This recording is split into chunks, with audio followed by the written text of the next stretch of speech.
So I think I may have the lowest rating. I don't know. I'm not sure, but I really, really enjoyed it. And it is much better than a lot of what's been coming out from everyone. But I wouldn't say it's great. I haven't enjoyed a show like this in a while. You know what? I'm not really a film noir guy or even so much a Nick Cage guy, but I'm a Spider-Man guy. It scratches that itch. There was nothing really poorly done, in my opinion. We had three things that James loves. I love film noir. I love Nicolas Cage, and I love Spider-Man. In a world where entertainment is viewed as mindless diversion, only good for momentary distraction, you are about to enter a new world, and you will never view entertainment in the same way again. This is Popcorn Theology. Welcome, movie lovers and theology nerds. This is Popcorn Theology, see? Where we examine films for where they align with the greatest story and our greatest storytellers, see? We're going to discuss what to receive, reject, and redeem for common ground, fruitful conversation, and mindful movie consumption, see? I'm James. I'm Eric Erickson. And I'm Miles, and we're looking at Spider-Noir. This is directed by, well, many people, starring Nick Cage as Ben Reilly, a.k.a. the Spider, Lee Jun Lee as Kat Hardy, and was she supposed to be Felicia Hardy? Yes. Okay. Yep, I didn't get that until I wrote that down just a few minutes ago. It shows you how mindful I consume media, I guess. And then you have Brendan Gleeson as Silvermane with that great Irish accent. Yep. And then Lamorne Morris from New Girl as Robbie Robertson, and he was great in this. And then another shout out, Karen Rodriguez as Janet, the secretary. I just want to give them shouts out because one of the best things about the show, in my opinion, was just very rich characters. I couldn't find which comedian it was. I think it was my brother or one of my friends sent it to me. But there was about a comedian talking about, I was like, you ever see those old documentaries where there's always like this room full of just a bunch of guys working hard, and there's just always the sassy secretary. You know, it's like she reminded me so much of it. I couldn't find the video again, so unfortunately, anyone in the comments, if you know who it is, go ahead and post the video. But yeah, I thought she was good as well. She fit, like a guy in a chair is to like Batman or Spider-Man as a sassy secretary in film noir. Yes. And this one was fun. What about our plot, guys? Well, Ben Reilly, a seasoned down-on-his-luck private dick in 1930s New York, is forced to grapple with his past life as the superpowered Spider following a deeply personal tragedy. And he's been the city's one and only superhero, but now, as with classic film noir, gangsters show up, a femme fatale, and some familiar powered Spider-Man-ish villains thrown in for good measure to trouble our hero as he navigates really not wanting to be one. Mm-hmm. So let's dive right into then our ratings as we pop some popcorn for this thing. We feel as though this Spider-Noir series was stale. Do we think it was fresh, or was it over the top enough beyond just Nicolas Cage's over the topiness that we would declare it buttered and salted? Let's start with you, Eric. So I'm going with fresh. So I think I may have the lowest rating. I don't know. I'm not sure, but I really, really enjoyed it. And it is much better than a lot of what's been coming out from everyone.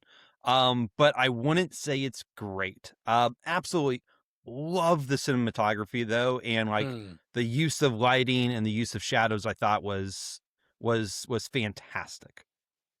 Cool. All right. What For about me, you, Miles? Buttered and salted. I haven't enjoyed a show like this in a while. You know what? I'm not really a film noir guy or even so much a Nick Cage guy, but I'm a Spider-Man guy. It scratches that itch. And I just, in savoring this in memory, there was nothing really poorly done, in my opinion. Not really any chinks in the armor. Really good characters. We've already talked about that. And it did a great job exploring themes of Spider-Man in a fresh way from an angle that you're not really used to. And so for me, buttered and salted. I think it's solid. I think people should go out and watch it. Well, I think people should go out and watch it, but I am going to land us. I'm going to I'm going to bring things tipping back toward the fresh scale. Now, to be fair, see, here's the thing. We had 3 things, and I'm not talking about the Trinity, but if there was something under the Trinity that could be 3 things that James loves, I love film noir. I love Nicolas Cage, and I love Spider-Man. So this kind of just brought 3 of my favorite things together in a weird eclectic stew. And so I'd love to say it was buttered and salted. And I think episodes 1 through 3, this is the problem with the show, right? You've got multiple episodes, different writers, different directors. I felt like the first 3 episodes were buttered and salted without question. I agree. They were the front end of the show is better than the back end, in my opinion. Yeah, I remember going 4 like, 5 really slipped to me. And then I feel like 6 pulled it back out of the slump, and then 7 and 8 ended it pretty well. So, again, all the performances were great, except for a few exceptions I'm not going to talk about till we get into spoiler territory. Oh, okay. So a few things in writing and acting that brought it down for me. But so what about our theology ratings? Unless, Miles, you had a comeback on that. No, but this is some of the best TV that's come out in a long time. Agreed. Think. Like, Agreed. No, it's been a bit of a desert for me the last few years. So, with a couple good highlights, and this is definitely one of them. So I would love if they do more of this. I'd love if they did a few seasons of the show, if overall at the end of the day I could say it was buttered and salted as a whole series. So we'll see. I want to say buttered and salted, so I'm just hoping they iron out the bumps. Theology ratings, then. Do we feel as though this spiritual soda was diluted or carbonated, or is the cup runneth over for things to talk about? Well, for me, this was definitely mostly a popcorn experience for me. So, but for me, just carbonated. There's enough to talk about, but not really overflowing. What about you, Eric? Yeah, kind of same, carbonated. I had talked with my wife about this. It was kind of hard to exactly pin down what themes they were trying to explore and what they, at the end of the day, kind of what they wanted me to believe and come out with. So I did come out with a couple of things like what I got from it is like, how do you deal with traumatic events and experiences in your life? What would you do for love? Additionally, themes of like running away from your responsibilities is a big one. And what is expected of a good person, but they also didn't ever try to define what a good person is. And so that's always one of those issues with Hollywood where they never want to define what a good person is. They just assume you already understand. Well, and that's part of film noir, to be fair, and probably part of why this was a little bit trickier to figure out. Film noir, I mean, came into existence, back in the mid 20th century, and then resurfaced with kind of neo-noir. And it a lot of what it's doing is trying to push back on the idea that there's just black and white, good and bad. Although it was in black and ironic. White. Yeah. Depending. We'll get to that in a minute. Yeah. But part of film noir is kind of the idea that everyone's gray or everything is gray to some degree, and exploring the moral nuances and variations in different gradations. So sometimes it can be hard to pull themes out of film noir, but part of me wants to say that's actually good, because I don't know about you, I've been tired of the last at least 5, if not 10 years of preachy movies. Yep. Where the theme is so obvious that it's either receive or reject. There hasn't been as much redeeming. Well, and when characters are kind of gray, I found myself not being able to predict the next move while watching the show. Part of the things I liked about it is that there were a few genuine surprises and kind of tension, because you didn't know what Ben was going to do. Yeah. You didn't know whether he was going to be selfish or conniving or absolutely heroic in the next turn, and that was pretty fun. Yeah. Well, I'm excited to talk about it, guys. And so before we reveal that our Tai Chi is actually spider powers and get into the spoilers, I want to encourage everybody to help spin a web and pull people into and make popcorn theology sticky. Like and share it with your friends. Broaden the conversation. If you want to hear more, make sure you subscribe, hit the bell, hit us up on YouTube, follow us on social media, Facebook, Instagram, and Discord, or just rate and review us. We would love to hear if you love what we do, hate what we do. Every review will just sort of tilt things to make people curious. So wherever you listen, you can do that, or support us financially through Patreon. Couple bucks, you could be a patron saint and help vote on the episodes that we do, like we did for Devil Month last month, and we'll do again, have people vote on various episodes, whether it's themes or just open requests. So we also have some extra in the lobby stuff that sometimes gets populated there first and then elsewhere. So, and of course, merch in our merch store. Support Popcorn Theology that way if you'd like. But we're going to dive into all things the Spider in just a second. So we'll be right back in spoiler territory for Spider-Noir. Up in the sky, look! It's a bird! It's a plane! Cinemagog, The Marvelous Era. James Harleman here, the cinema guy, announcing the sequel to my first book on film and faith. Let's face it, entertainment has changed dramatically since the first book published in 2012, and comic book characters and franchises are everywhere. So I decided to set my sights on superheroes and examine the evolution of Hollywood in this follow-up to the first Cinemagog book. For example, what does Loki tell us about culture's view of God? Why does the Marvel Cinematic Universe and the Infinity Saga continually align with biblical themes? In the Marvelous Era, I review each film and show not only how the individual movies express gospel parallels, but each phase essentially reveals a multi-point sermon. I also explore DC, Star Wars, the Monsterverse, and more. Without compromising scriptural truth, we can sift these stories and discover how we might reject, receive, and redeem ideas for personal reflection and Christian conversation. Also, has Hollywood's messaging gotten worse? The book explores ways these marvelous mythologies correspond with conversion, Christian living, church history, and Reformation, but I do also highlight what has been the entertainment industry's darker, indoctrinating decade, as well as toxic fandom and the dangers of immersion in pop culture that just might drown us spiritually if we're not careful. So suit up, assemble, and join me on a journey to the Infinity Saga and beyond. Cinemagog, The Marvel Us Era. Now available on Amazon.com in paperback, hardcover, and Kindle editions. Hey, this is David, and if you're listening to Popcorn Theology, it's probably because you're interested in theology or movies, or best of all, both. And that means that you're our kind of people, sharing common interests with our listeners and viewers as well. So why not partner with us and advertise your business or ministry right here on Popcorn Theology? We're looking for great, like-minded sponsors and offer reasonable rates with a variety of formats to get your message out. Remember, our fans aren't mindless consumers, so they'll give you thoughtful consideration. That's a big part of what we're all about here. So for more information on advertising with us, contact feedback@popcorntheology.com. And we're back, dropping the spoiler warning and spinning our webs as we delve deeper into Spider-Noir. Let's pop that popcorn. Oh, yeah. Is that tasting buttered and salted to you guys? Yeah. Definitely fresh. Buttered and salted? It's definitely fresh. Yeah, I don't know. Yeah, no. Actually, no. You have a point, Miles. It's like Spider-Noir is like a bucket of popcorn. The top is very fresh and buttered and salted as I started eating. Episodes 1 through 3. Then I got to the middle, and the butter hadn't quite gotten there as much. But then some butter ran down to the bottom, and the bottom. That's right.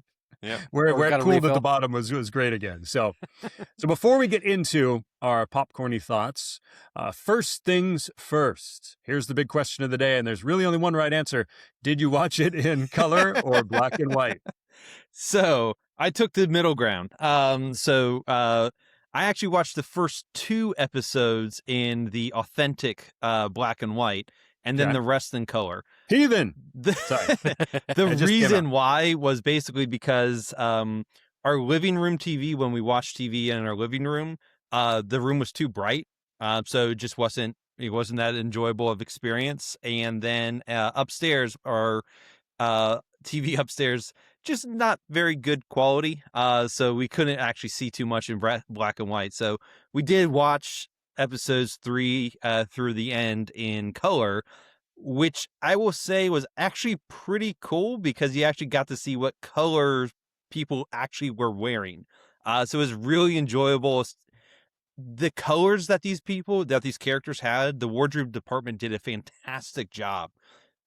This world was way more colorful than you will actually see in the real world. Way like more. The outfits and costumes that these characters were wearing.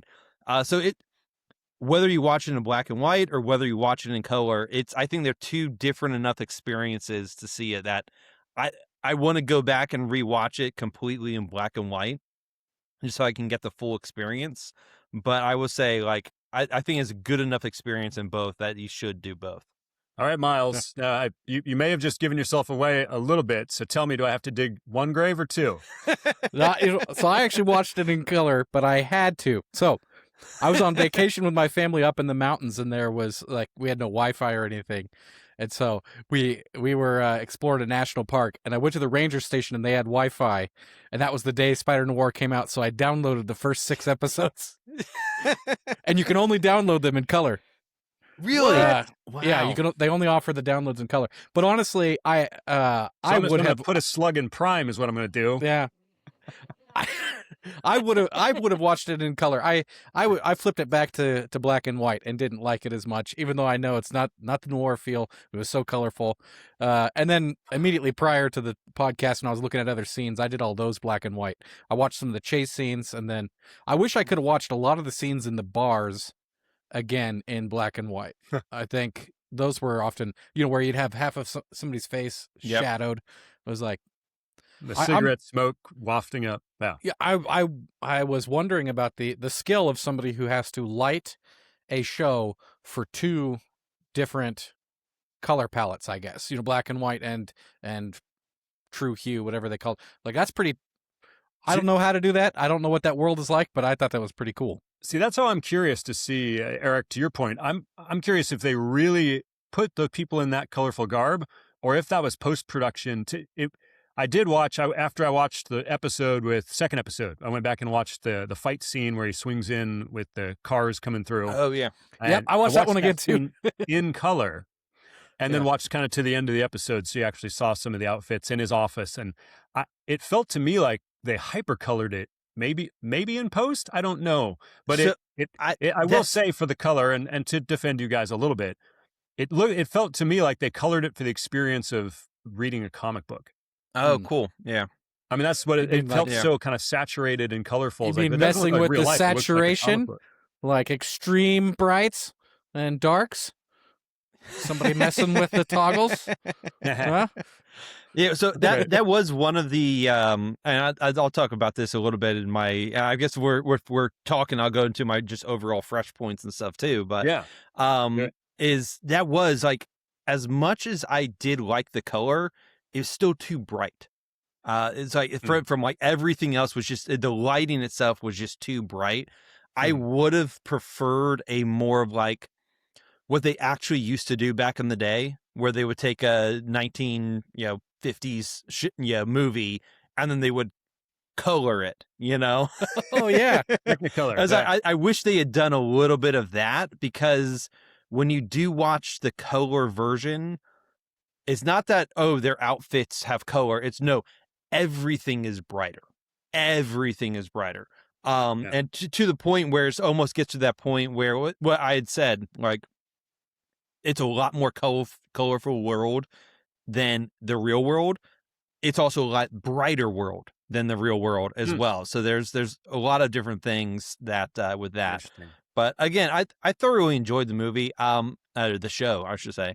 But it wasn't great. It's better than most has been out there, but unfortunately, we've set such a low bar nowadays that I think it's just something that it's better than what we've been used to, but that doesn't mean it was great. And so that's an unfortunate thing for that. I think this would be this is during the era of the first run of the Netflix Marvel shows. This would be like mid-tier. We'd be like, oh, this is great. It's a great addition, but it's not coming up to Daredevil season 1 or second half of first half of Daredevil season 2. But I would put it ahead of Born Again. Sorry. Oh, absolutely. Yeah. I mean, I've only seen first season of Born Again so far. So I see what you're saying, though. Yeah. It is better than what we've had, but maybe not. It's better than what we've had lately, but maybe not as great as things we've had before. Exactly. I don't want to say it's mid, because mid is not by definition bad, but it's a mid-tier type of show. It's better than what we've been getting, but it's not great. I will have to watch it, and again, some of this is being couched like, I don't feel like it's going to be one of those that it's going to be that on subsequent rewatches, I don't think it's going to get better. Whereas like some of the other shows and some of the other shows I keep going back to, like Daredevil or even just other sitcoms that we enjoy, some of them get better the more times you watch it. True. My gut tells me this is not going to be the case with this, but again, that's just my gut feeling. Well, I will let you know, because see I am gonna go back and watch the whole thing in color. So Okay, good, yeah. Well, I think part of the thing that appeals in this show is the discovery of things. Yeah. And so when you don't see, it's like watching a mystery again. A really good mystery is really worth watching twice. You know? Yes. And this one, you could do it in 2 different color palettes and stuff. Yeah. Technically, you could do it 4. Yeah. No. So I did, and I was talking about this. I actually really liked the use of shadows or lighting, however, which way you want to describe it. I highly recommend, and I'll put this in the show notes. There's a video essay out there that was talking about our lack of use of shadows or overuse of lighting that's been out there. It's been shared in the Facebook group before, so some of you probably have watched it already. But I'll link in the show notes. But I loved what they did from a lighting standpoint and perspective with this show. I thought it was fantastic. I also love 1930s New York. I think it's one of those, as corrupt as a time it was, I think it's also a very romantic type of time where everyone just kind of looks back at it and from a nostalgic standpoint of, yeah, it's during the Depression, it's during that, but everyone's kind of like there's an underlying hope and optimism with it. The New York politicians, there's no one's better than the New York politician and New York mayor, right? That's under the thumb of the not kingpin. Yeah. But my favorite character though is Winston Bishop. I mean Robbie Robertson. He's great. Absolutely love that character. I thought when I saw who it was, I told my wife, I was like, "Oh, it's Winston Bishop," and she's like, "Oh yeah, there he is." So absolutely loved him. Again, a new girl, talking about shows that get better the more you rewatch them. The first 3-4 seasons of the New Girl are better every single time that you watch them. We just rewatched it probably for the 3rd time in the last 5 years. I've not seen it, so I've not seen him. Yeah, it's a fantastic show. Definitely go back and do it. I don't think I'm gonna be excited to listen to James's things. I didn't think there were any bad characters.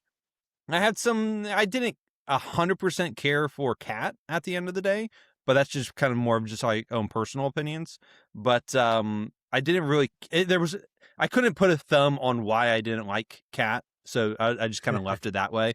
But I did remind this show, though, I will 100% say, is this show reminded me very, very much of Abed from Community, and the episode is where they talk about, is Nick Cage good or bad?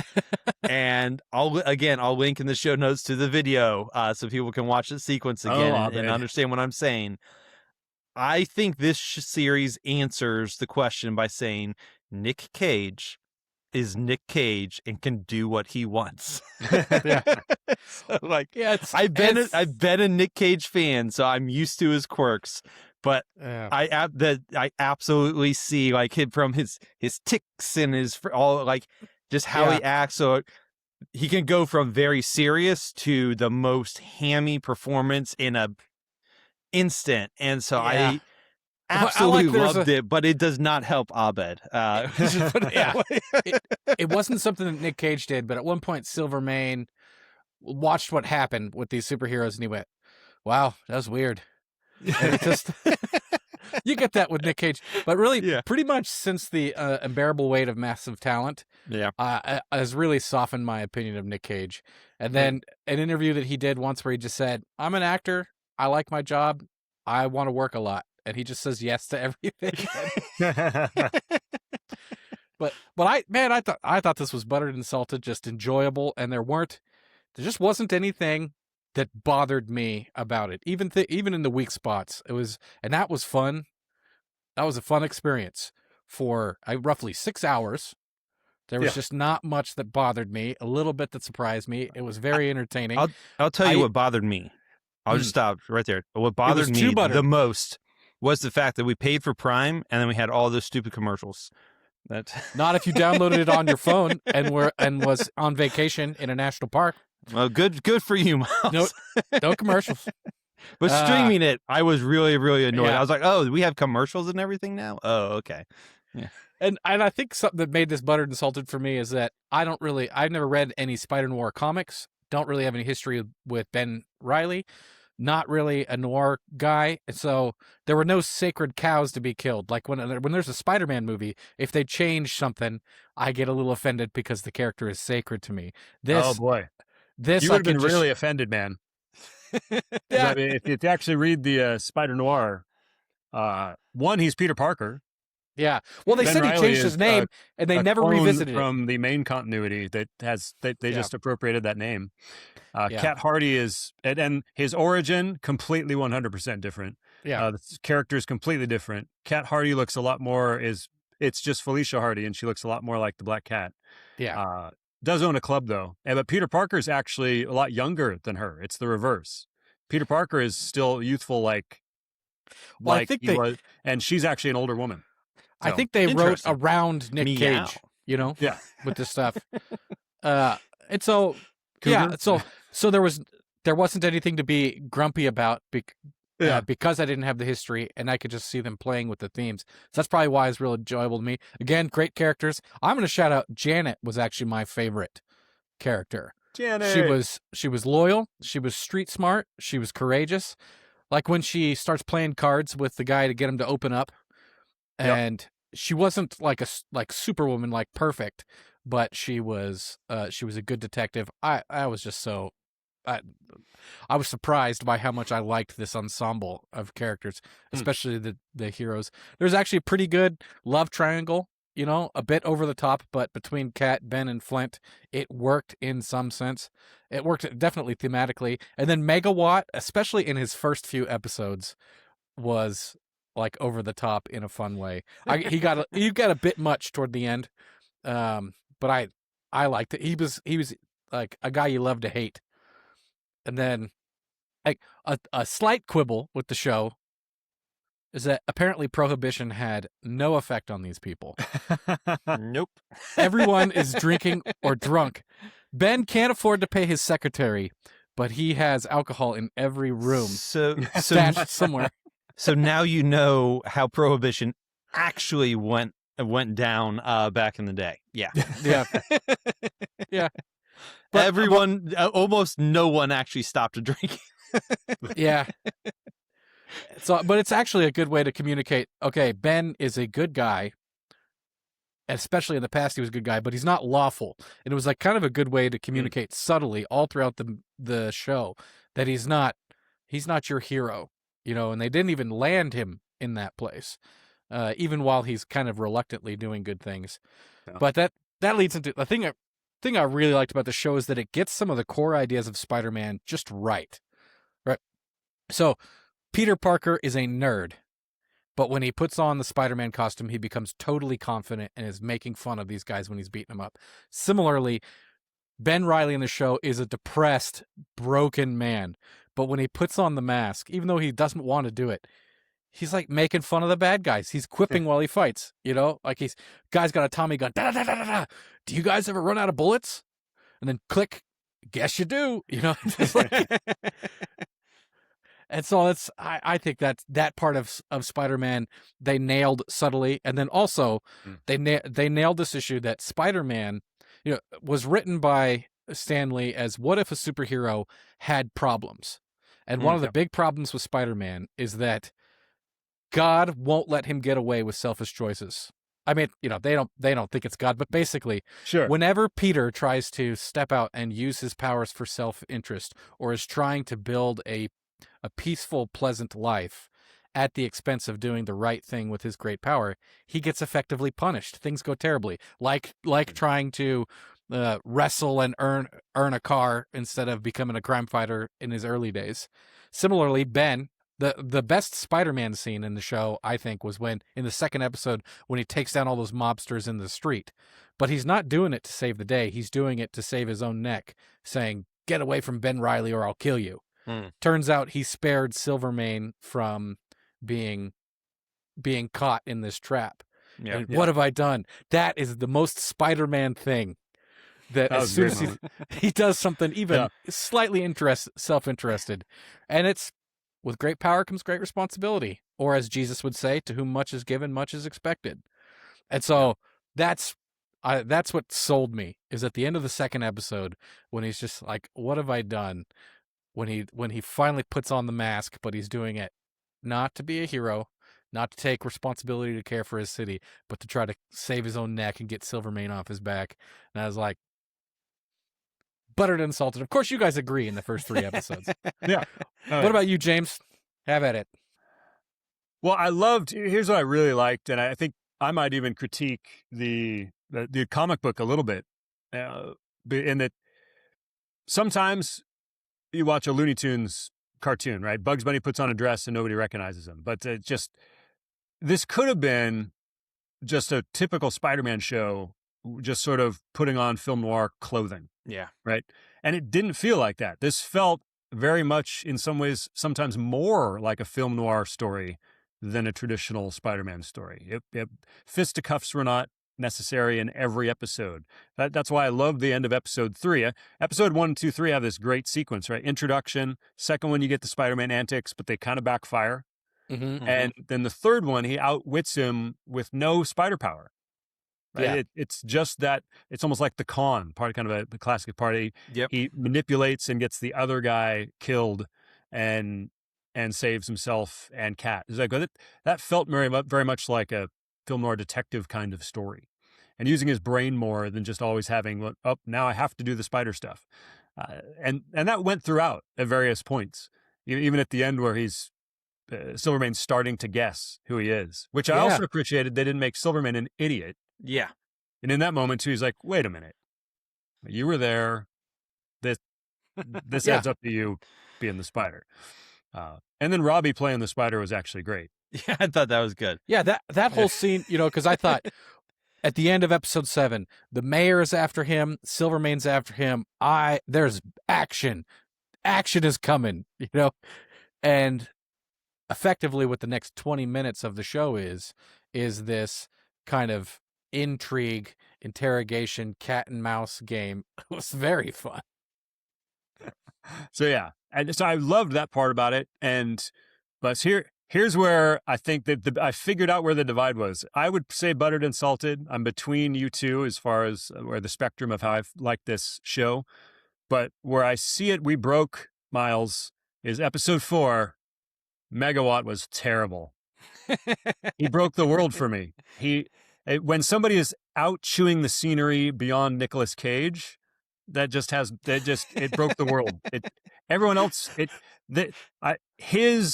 I'm in the 30s felt about worse than my intro for the episode. It felt to me more like those bad 90s supervillains.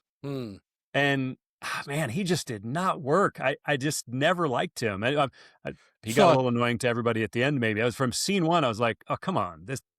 This guy feels like, I don't know. I didn't. He's a wannabe John Dillinger. That's what he is. So what Peter Parker is a nerdy guy who finally gets his power, right? When you get a bad guy who wishes he was John Dillinger who gets his power, but he's not actually as suave as he is. No, actually, I think by the end, he was a little bit over the top for me. But the first couple episodes of him were fine for me. So yeah, that's the divide. Yeah. I liked it. And I thought their first fight scene was kind of clunky, like that in that episode. Like I didn't feel like it. And here's something and this isn't against Megawatt, but I understand the Sandman was able to take bullets and spit them out. But in the very first episode, the dude who could do flame, he turns on his flame and the guy just pops him 2 in the chest and he's dead. Like all it would have taken was any cop to plug Megawatt. He would have been done. He's not bulletproof. Yeah, that's also the plot hole of every Jurassic Park movie. Why is everybody scared of him? Because they weren't. I mean, Flame Guy got taken out like that in an episode, and then nobody just thought to try to plug Megawatt. Everybody's like, he's unstoppable. And the cops just sort of stood around. That also felt weird to me. And they would just stand around when the fights were happening. So it's not just Megawatt. It felt like there was some odd. And even in episode 8, they did that too. They're like, really? They are just cops completely incompetent in this show? I don't know. It felt a little weird. But, and I'm not sure I believed the cat turning him in seemed really weird and even out of character for how they'd established her character up to that point. Like, she was willing to throw herself out the window for him, but she doesn't go to him first and say, hey, you might have in you the way to heal these guys. Like, he wasn't a totally narcissistic character at that point. And it's like, oh, this person might be able to cure me too. Like, I would have felt it was truer if she'd gone to him first and he for whatever reason had been like, no, I want no part of it. And then she turned him in. It would have made more sense to me. It just felt weird that she bypassed him. Yeah, I'd say you could put a scene in there. Yeah. That felt like a weird. It's the emotional version of how decision. You know when you go back into movies that would be solved with a cell phone. Yeah. You could do movies that would be solved with one more conversation. Yeah. Yeah. You know? So it felt a little CW superhero show for me there. But that was. But her turning him in made sense. That was the love triangle noir thing. Is a more intense love that leads her to betray the person that she's fallen for. Is like, I think that's the beat that they were trying to hit. Stops along the way was that moment. Which then establishes her as a pretty, truly horrible character. I thought his response to her at the end was just about right. So I love that. Yeah. That was great. I love that. Like, don't kill over. Even my wife was just like, what kind of encouragement is that? Hey, in another world or whatever, maybe it's like, how does that comfort me? Like, Well, have you ever had a girl like, I hope we can be friends? Yeah. Yeah. That's I love to still be friends with you. No. Yeah. And it was a little anticlimactic, I felt, with Silvermane, but I'm not complaining because anticlimax is actually kind of a classic film noir thing. Like sometimes you expect something to build, and then it's, actually the person got taken out in a way you might not have expected, or in a way that almost sort of doesn't make it as epic as you might expect in a traditional narrative. So overall, thought it was great. But this, by the way, it's the most Robbie Robertson we've ever had in a Spider-Man story in live action. Like, he's in the background with J. Jonah Jameson in the Tobey Maguire shows, but this is the most we've ever had. He's very much a fixture in the comics. He's Jonah Jameson's right-hand man in the comics, and I thought they handled the racial issues in a nice way. They didn't have a bunch of messaging, but it was present and real. Yep. The whites only entrance and things, and a little nod to Lonnie Lincoln, who's Tombstone. I think we're actually going to get Tombstone in Brand New Day. So it'll be interesting that we're getting two versions of Lonnie Lincoln here in short order between Spider-Noir. I was not familiar with that character at all. Well, they did him weird. I mean, they almost had him look more lizard-like. Yeah, that's what I wasn't sure. I thought they were going. I thought he might be Rhino because of the... okay. Like, see, that cat, they had the leathery skin. Like, Tombstone is supposed to be an albino black guy and have super strength. They didn't go with his powers in any way recognizable, but I liked the remix, even the way they had a splash of horror movie in this thing, right? With the way the Peter one gets episode in infected particular, by that, the like, spider, Jeff Goldblum, that fly kind of looking creature. Yeah, that was kind of terrifying. Yeah. That was an episode I had happened to put on the TV. I was like, I'm really enjoying this show, and put it on our screen. My wife was in the room. I said, don't look at this.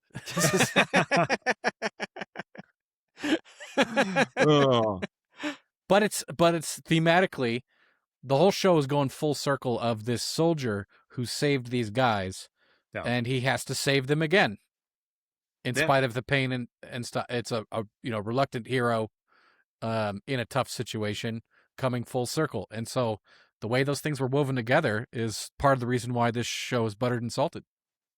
I was looking at Miles at the end of all of our points at some point, and this is exactly why you're wrong. Well, here's what I'm hearing from you: too much butter. I love 3 solid tiers. We have 3 solid tiers here. This is actually a nice differential for our listeners, because sometimes we're in too much agreement. We have buttered and salted. We have Eric at fresh but not great, and I'd say it's great but not buttered and salted. So we have a nice spectrum. But that's probably a good segue if we want to jump to theology, unless there's any parting shots. Just saying the reason why you're so thirsty is because of how salted. Yeah. How salted and buttered. Let's pour one out for Spider-Noir and get into the theological themes. So head on down to the old soda jerk back in the day. Yeah. That's right. So let's jerk me some of that root beer there. See, yeah. Of course, in the multiverse, the Spider-Man, Spider-Noir just drinks egg creams, I think they said. What? Well, it's like that version of Spider-Noir. I love it. I light the match and let it burn down on my fingers just so I have something to feel. Well, Spider-Verse. All right. So who wants to jump in with a theme that stood out to you first? So I'll handle first because I think maybe it kind of sets up you guys and stuff. So one of the things that really struck me about it, and it's kind of one of those where I don't necessarily think that they went this route or were even really kind of thinking this direction, but it's just something that kind of jumped out to me. And that kind of was the question of like, how do you handle grief? And you kind of see this thing when he finally figures out that he can get cured, right? And he has the antidote. He says, with no power comes no responsibility. And which, by the way, you stole that from the movie Kick-Ass. I'm just going to say. Yeah. But anyway, go on. Which Nick Cage was also in. Yeah. And particularly when you understand that he learned with great power comes great responsibility from Ruby. And now he's saying with no power comes no responsibility. It really just shows that he has not gotten over this grief from Ruby. It's been 5 years since her death. And by this point, his business is failing. His friends are being affected by his lack of action. Janet, she hasn't been paid. She's behind in pay. Her husband's asking, like, why do you keep working there when you're not getting paid for it, right? His friend Robbie, he lost his job at the Bugle because the Bugle, their only interest was the Spider stories, and the Spider's not out there anymore. I mean, he's not poor because he has integrity. He's poor because anytime a big enough case comes by where he might have to be a hero, he lets it go. He lets it go. He's being passive. Like, he's not shutting down. He's not doing any of that, but he's only taking cases that aren't profitable, aren't giving him any money, or he's just coming across a case that he could make money and turning it down. I mean, the only person who actually is benefiting from Ben's passivity is Silvermane. Silvermane, because Silvermane, he has the police and the government in his pocket already. So with the Spider now gone, there's no one left to protect the people. There's no one there. And I think it got me thinking with when a traumatic event happens in your life, it causes you it causes you to actually want to retreat into yourself. And so Ben, he's retreated into himself after the death of Ruby and wishing that he had never had the power.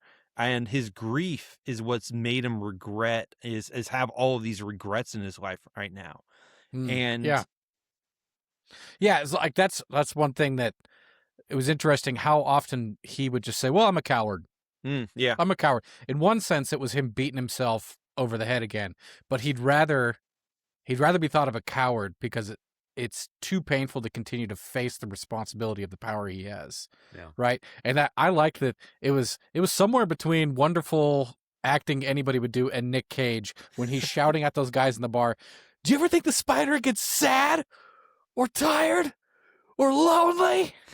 And then he beats up all those guys in the bar who frankly didn't deserve it. It's again, the best action scenes in the show are people who didn't deserve to be really beaten up, or it wasn't the right. There's the takedown of the cars that he shouldn't have done because Silvermane was going into a trap, and there's beating these guys up in the bar who kind of deserved maybe a slap across the face or something. But he whips all these guys. So his regret that he's having, it brought to mind with me Frodo talking with Gandalf, and Frodo says, I wish the ring had never come to me. I wish none of this had happened. And Gandalf, that classic line, is so do all who live to see such times, but it is not for them to decide. All we have to decide is what to do with the time that is given to us. And you kind of see that with Ben in that he has this great power. I mean, he is the only at the time, like particularly when Ruby dies, he's the only superhero. He's the only superpowered person.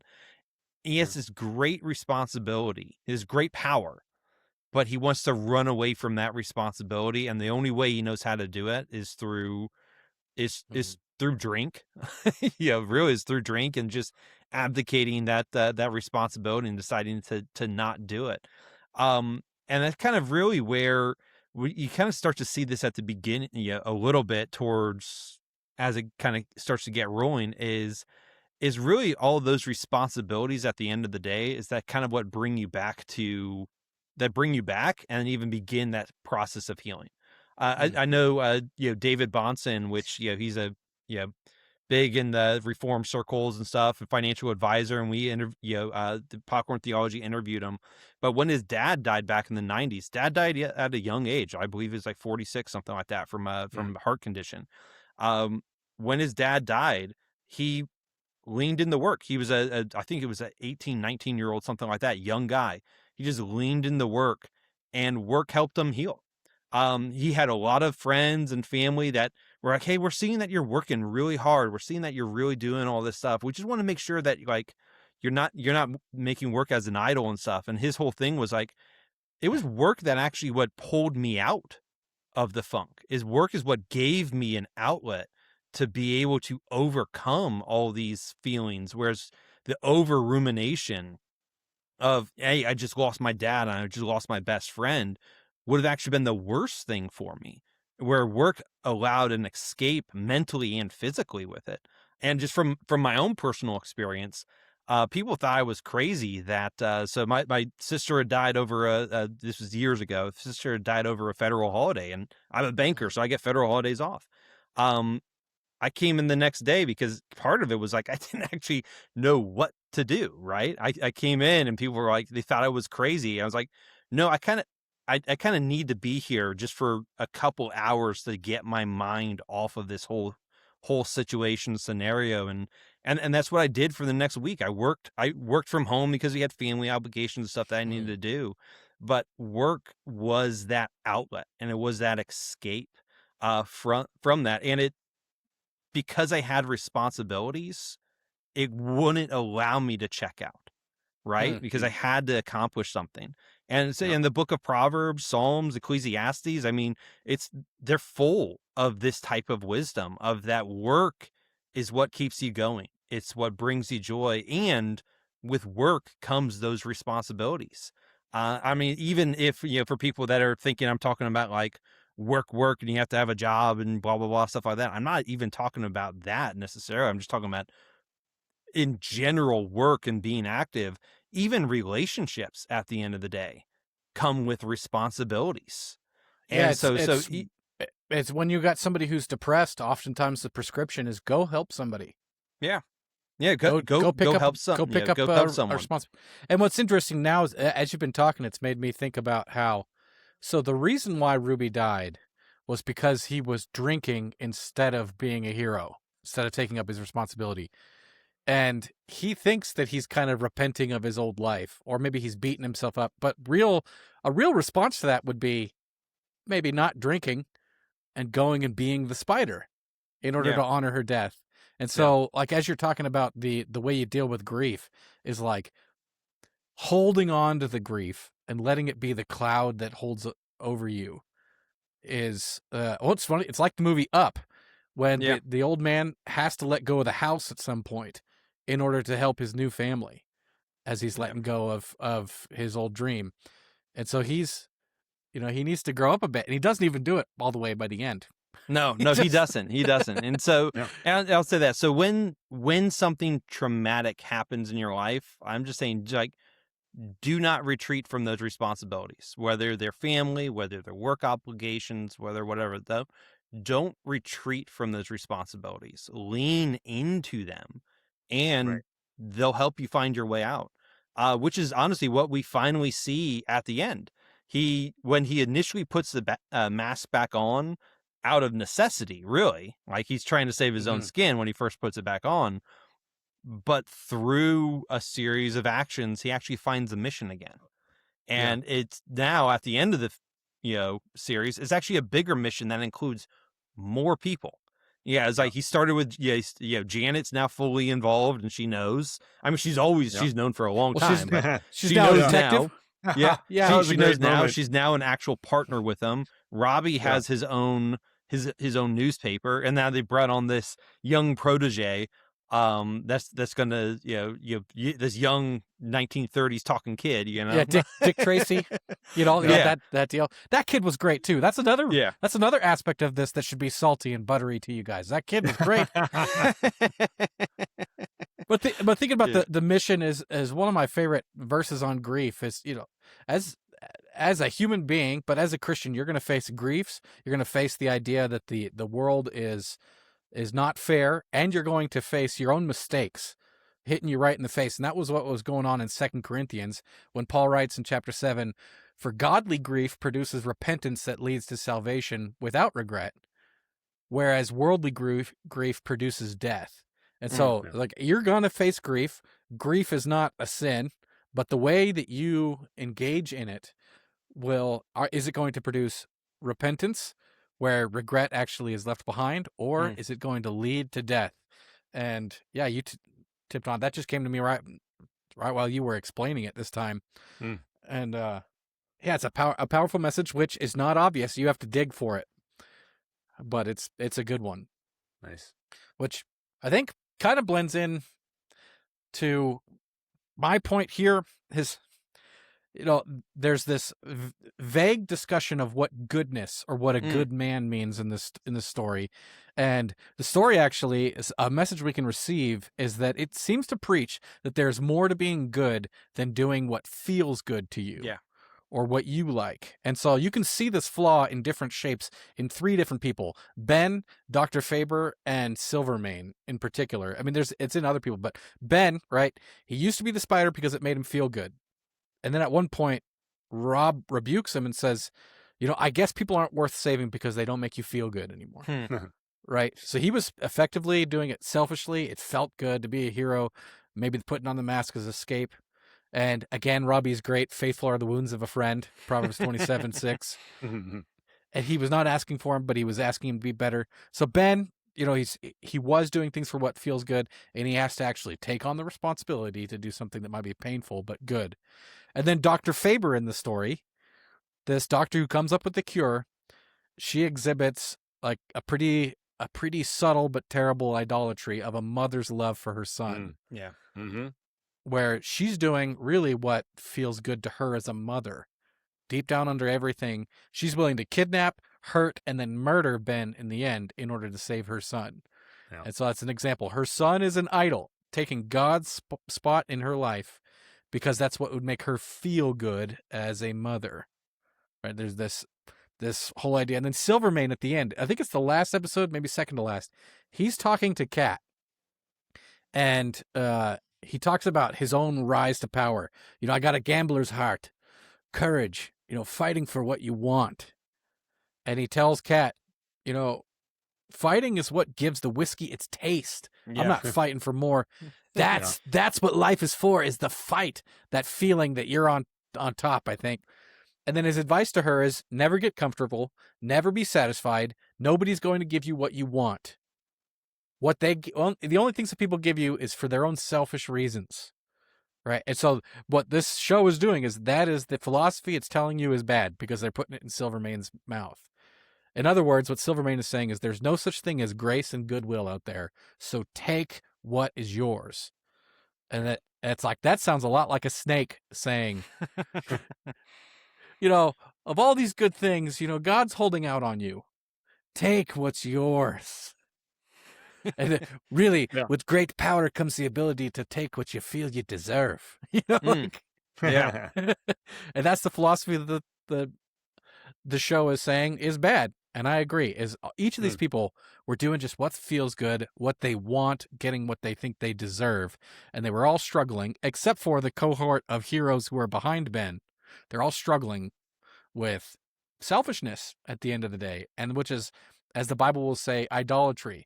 Covetousness is idolatry, as Colossians 3:5 put it. When you put something up in that top spot, and that's what you see at play in that bar and all throughout this series. Which raises the question of, well, okay, if being good is more than doing what feels good, what do we think about this show's discussion of good, James? Oh, thank you. It's like you just handed a baton over to me like you know what I was going to talk about. So yeah, the one thing that I kind of picked up on was the idea of characters around Ben throughout the show appealing to his better nature. But appealing to someone's better nature assumes that they have one. Right? Janet says you're a good person. Robbie says you're a good person. And at one point he tries to say, no, what I did the exact phrase he used is I did it for the thrill. Is why he was the spider. But what kind of puts a lie to that is that he wasn't in World War I for the thrill. And he charged in and freed all those people in the initial. You could argue he was just a soldier doing his job, I suppose. But you have this person who, at various points, has done, for whatever his heart, motive, and intention was, the thing that we would say was the good thing. And so, as a classically reformed Christian, what do we do with this? Because you guys know as well as I do, especially me, as a classically reformed guy, 5 solas, 5 points. Right? We're not inherently good. And we're not even morally neutral. We're not morally neutral free agents with an angel on one side and the devil on the other shoulder and blah, blah, blah, blah, blah, blah. And we just have to make the choice. Right? Scripture is clear. There's none who seeks good. Right? We are all corrupt. Scripture uses the imagery of us being dead in our trespasses. But I'm all about monergism. There is no synergy it is not me and God working together for my salvation. This is a singular thing that he does to my dead flesh. So often in culture today, I think we have to work with people, and we're usually trying to convince others that they aren't inherently good, that humans in general aren't inherently good, and that we're actually all corrupt and we're depraved. And we use the phrase total depravity. What we don't mean is utter depravity. Right there. Scripture also talks about, it's back in Noah's time. It's like everyone was doing everything, like the worst evils that could be done were being done all the time. And well, we know we don't see that because I don't know about you. I've met agnostics and atheists who, if they saw somebody in danger, would try to grab them out of the way of a speeding bus, or maybe even throw themselves on the landmine in a war. And so it's easy to say, like, as Christians, we're usually, at least I'm usually having the conversation, no, we're not good. You, me, myself, all of us included. And so telling somebody they're a good person seems counter to the way a Christian would bring the message or try to motivate somebody like Ben. But then I started thinking, or is it? Or is it? I think maybe we're missing. So I think there's a redeem here where I wouldn't say you're a good person, Ben. But what are they appealing to in him that maybe we could use to make people think? Maybe this is something where I think we miss out as Christians in the way we bring the message.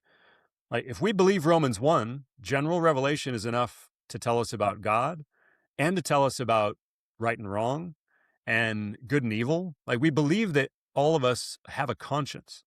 And yet Romans says we suppress the truth in our unrighteousness. And so oftentimes we're trying to tell somebody, no, you're wrong. You think we're good and we're not. I wonder if we shouldn't start by saying, no, you've got flaws. Or even sometimes then, no, what's good. You're just suppressing it. Talk to somebody about. I think that the good question is to say, well, you know basically what a good person is. Why don't you do it? Yeah. Why don't you do it? And then once you even go there, you go, also your standard is poor. God's standard is much higher than that. Yeah. And just because I think most people, well, I'm a good person. Really what they're going is deep down, I wish I was a good person. And I kind of want to be morally good. At the very least, what that means is I want to be seen as good by the people around me, And so I think sometimes when we're preaching the gospel, trying to get at depravity, we do people a disservice because they think that you're a little crazy. But you should why don't you? Okay, I believe in a God of love. Okay, do you really love your neighbor? Yeah. Do you? What would that be? There's one thing that, and then granted, Jordan Peterson misses the gospel completely. But one of the things that he said is like, who dares to call themselves a Christian? and he goes through like what's required of a Christian, right? And then, granted, like I said, he misses the gospel part of it, which is actual faith in Christ's completed and accomplished work. So that's why it gets all squirrely. But I remember this was 15 years ago.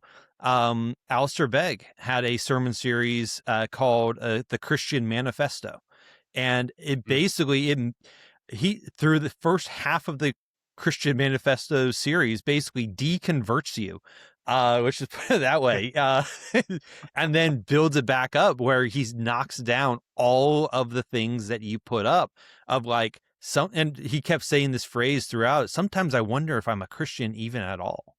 And because of the high and holy calling, it actually would mean to try to walk as Christ walked.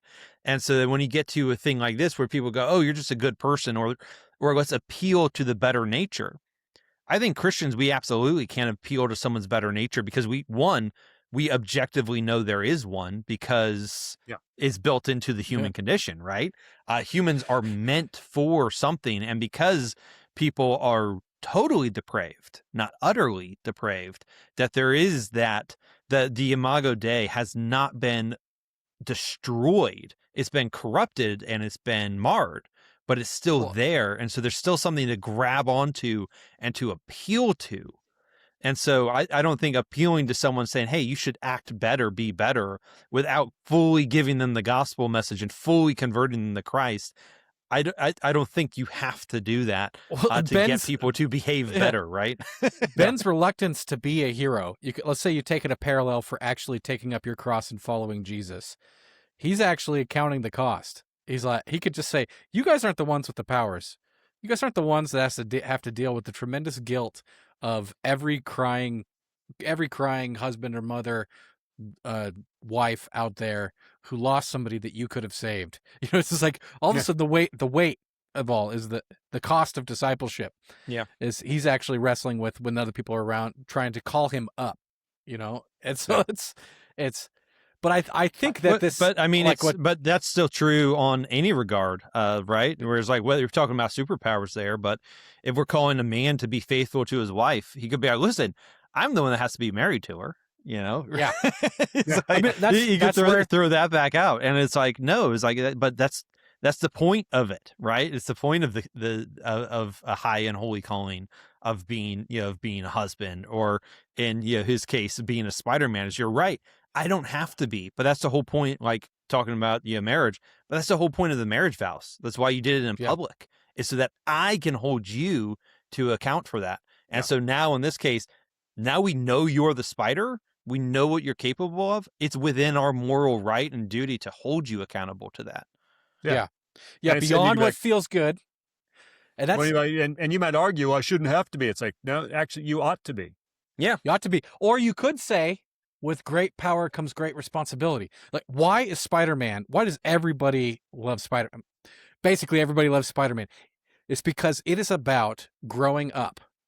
Yeah. It's about going through puberty, about gaining wealth or power or strength or position. What are you going to do with that power? And it just assumes a responsibility to other people to use your power.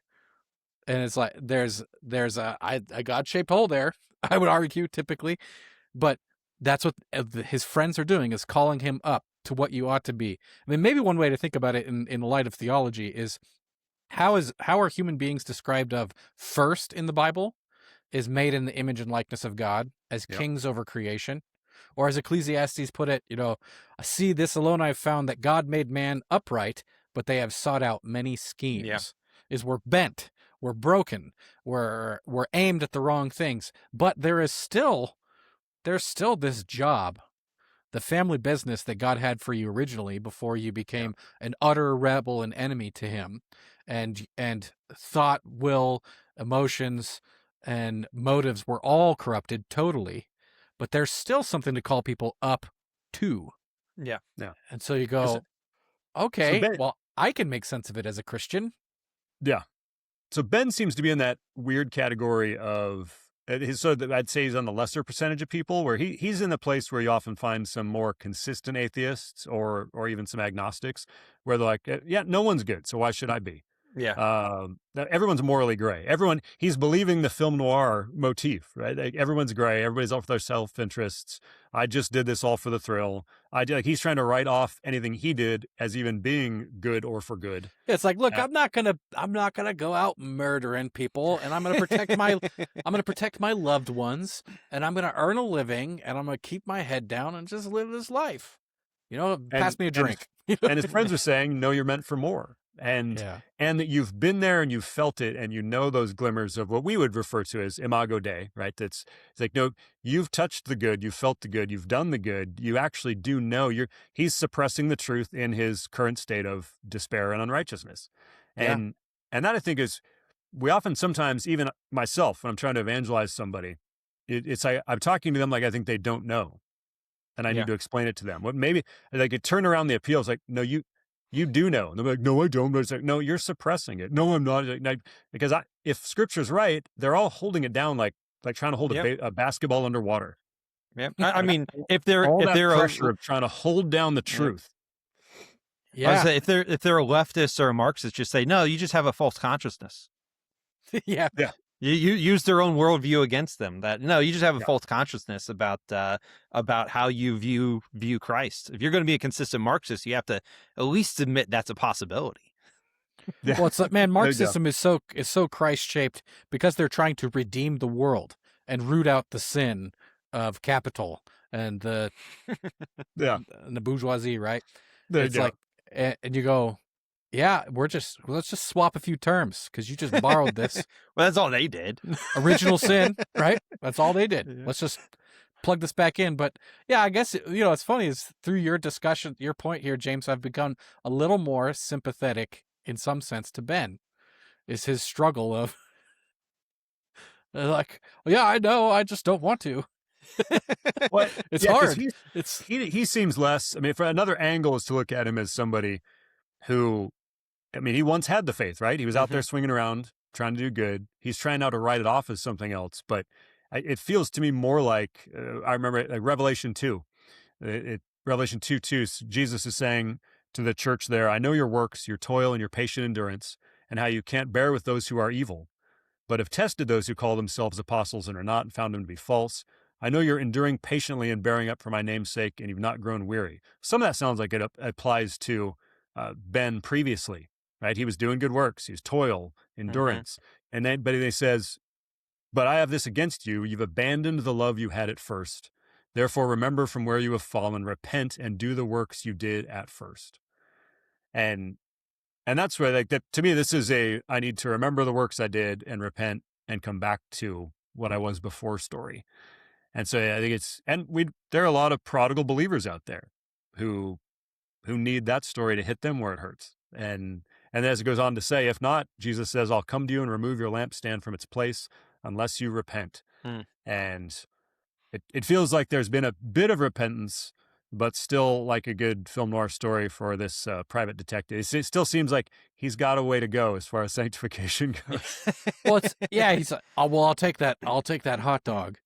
But here's the picture. It's like fellow Popcorn Theology hosts, friends at church. You need to be like Janet and Robbie, calling your friends up to their responsibility with the powers that they have in their relationships. You know, like that's a very cool picture, as them kind of like, okay, buddy, we're going to help you struggle through this. But we see that in the end, he gave up the cure for the love of Kat, not because he was going to get to run away with her, but just because it was the right thing to do for her to save Flint's life. And he's not happy about it, but his friends are going to help him through it. Yeah. That's pretty cool. Well, it seems like we've found some messages to receive and reject and redeem, and it's about that time we should, we've spun enough webs and should probably take ourselves home. And so before we do that, though, I think, did you have another one you wanted to throw out there, Miles, just before we wrap up?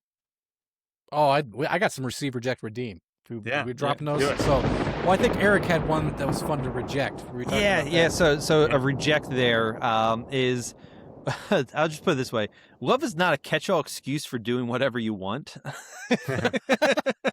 So Kat Hardy has for love. Again, the excuse is for love. was willing to murder.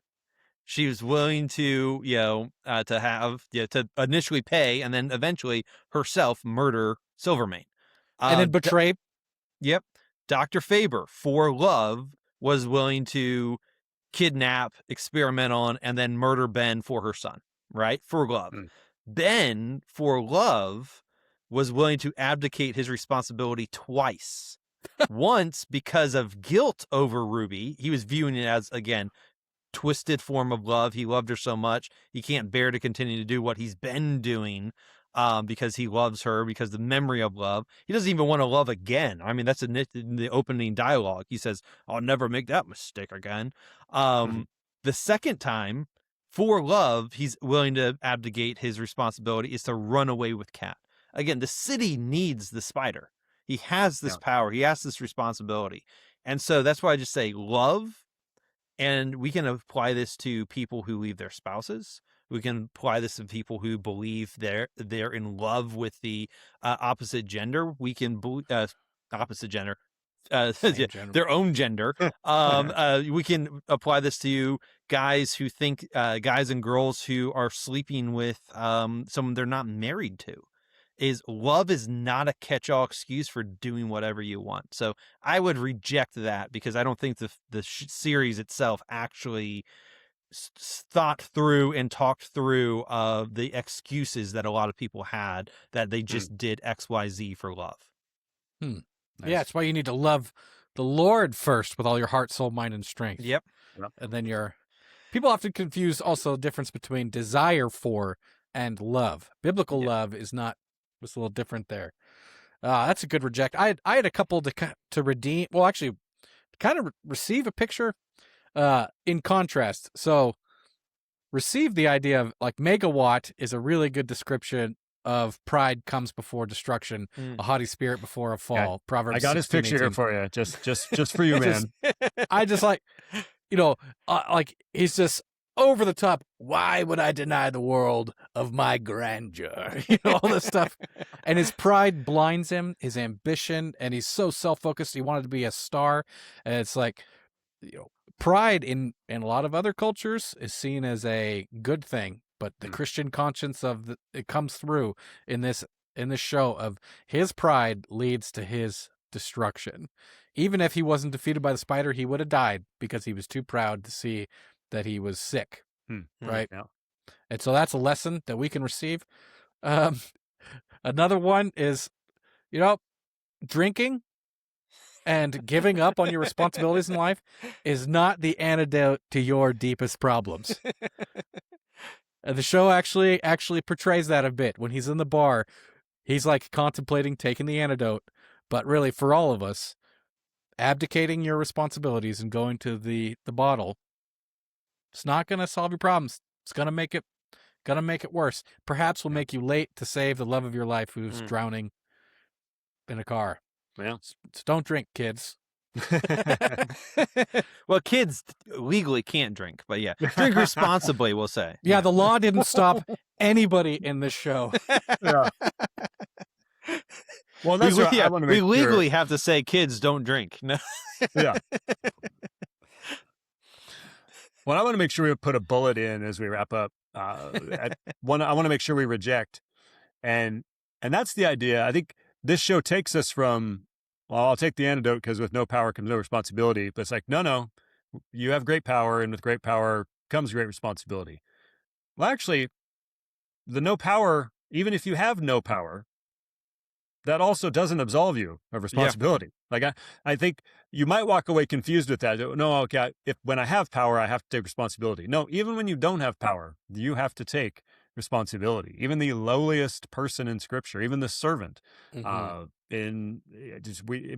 to, in every stage of our life, wherever we're at, if we are virtually helpless, we still have to see what responsibility God has for us, and whatever means we have. Even harkening back to your thing about pouring ourselves into work, Eric, Ecclesiastes says, whatever is before you, like do it with all your might. Yeah. Like that's, even if you are the lowliest of low, what you have before you, you should do, and you should do as you're doing it to the Lord. So yeah, even controversial in Scripture, Ephesians 6:5 says bondservants, so slaves, Obey your earthly masters with fear and trembling, with sincere heart, as you would Christ, not by the way of eye service as people pleasers, but as bondservants of Christ, doing the will of God from the heart. Now, it's not an endorsement of slavery. What it is, wherever you are, if you are on the lowest of the low, you are still serving Christ and you have a responsibility. Yeah. Biblical preach. Yeah. Well, I appreciate spinning some webs with you guys and figuring out I'm never gonna. I'm gonna remember that Tai Chi moment in that show forever, though. That was. Well, at least they kind of explained the weirdness with the muscles. You know, I learned something. Spiders don't have muscles; they're like hydraulically controlled. Hydraulics, yeah. Did you know that? I did know that. Yeah, I mean, this reminded me of it, but yes, oh yeah, that's right. Yeah, because their skeletons all on the outside. There's no bones. Man, Nick Cage is so weird. You know, he described himself in an interview. He said, "I'm going to approach this as a spider acting like a human being." That was his. That whole idea of using that aspect of the spider kind of came from him. And I appreciate, though, that they made it, that actually explained the sceneries in the movie theater. Yeah. And because he kept telling you, like, I have to keep training myself to act human because this stuff kind of makes me start to act. Man. Okay, we gotta re-record the episode because that's a popcorn theology point about getting your entire worldview and way of behaving from movies, even television movies. shows, yeah. Okay, so welcome, movie lovers and theology nerds. Yeah. Till next time. Yeah. That's right. That's the perfect place to end it. So until next time, keep engaging movies and media from a godly perspective. See, and remember, yous are not a mindless consumer. See. Thanks for watching this episode of Popcorn Theology. For more content, subscribe on YouTube. Follow and interact on social media to help broaden the conversation. Check out our archive of past episodes at popcorntheology.com or wherever you listen to podcasts, and consider becoming a patron saint by supporting us on Patreon, which lets you interact, influence, and enjoy exclusive bonus content.